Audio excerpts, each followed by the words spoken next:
বন্ধুরা, কেমন আছেন? আজকের সংবাদটি আপনাদেরকে হয়তো বিমর্ষ করবে।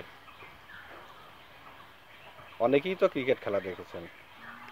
অনেক সেলিব্রিটি প্লেয়ার ৪৯ রানে আউট হয়, ৯৯ রানে আউট হয়।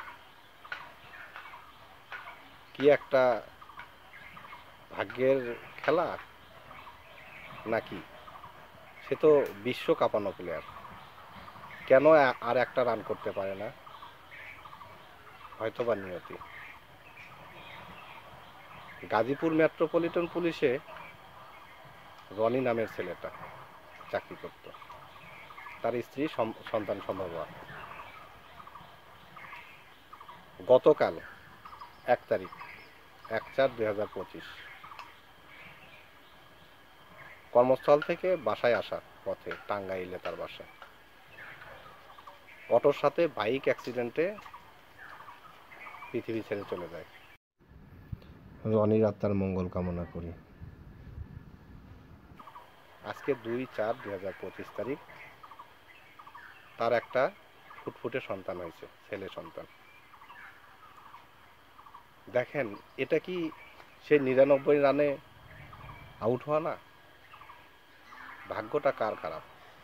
এই সদ্য ভূমিষ্ঠ ছেলেটার, যে কিনা তার বাবার পরম আদর যত্নে বড় হবে।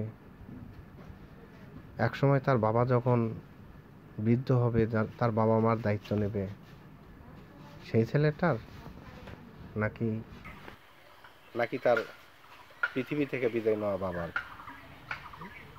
নাকি এই সন্তানটার মা, যে মেয়েটা কিনা একটা ছেলের হাত ধরে সুখে শান্তিতে সংসার করবে বলে নিজ বাড়ি ছেড়ে, বাবার বাড়ি ছেড়ে স্বামীর সংসারে এসেছিল, সে মেয়েটার, নাকি নাকি যে পৃথিবী থেকে বিদায় নিল রনি, তার বাবা মা?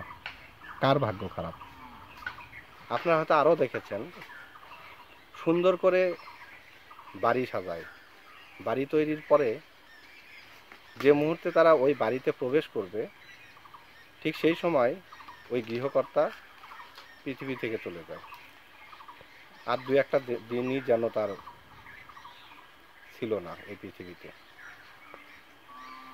আবার অনেকেই দেখে থাকবেন, সারা জীবন কষ্ট করে বড় হয়, সন্তান লালন পালন করে, যে সময় তার সুখে থাকার কথা, ঠিক সেই সময়ই তার আর সুখটা কপালে সয় না, চলে যায় পৃথিবী থেকে। পেশাটা বড় কিছু নয়, হয়তো সে পুলিশে চাকরি করে, অনেকেই আপনারা কটু চোখে দেখবেন, কিন্তু আসলে যে বিষয়টা, ভাগ্য, ৯৯ রানে আউট। আপনারা দেখেন, সে তো একটা মানুষ, কোনো বাবা মার সন্তান। আজকেই তার একটা ফুটফুটে সন্তান জন্ম হলো, বাবা ডাক তো দূরের কথা, সে কোলেও নিতে পারলো না। আর যে বাচ্চাটা পৃথিবীতে আসলো, সে তার বাবার ছোঁয়া পেল না। কি নির্মম! ভালো থাকবেন সবাই। ধন্যবাদ।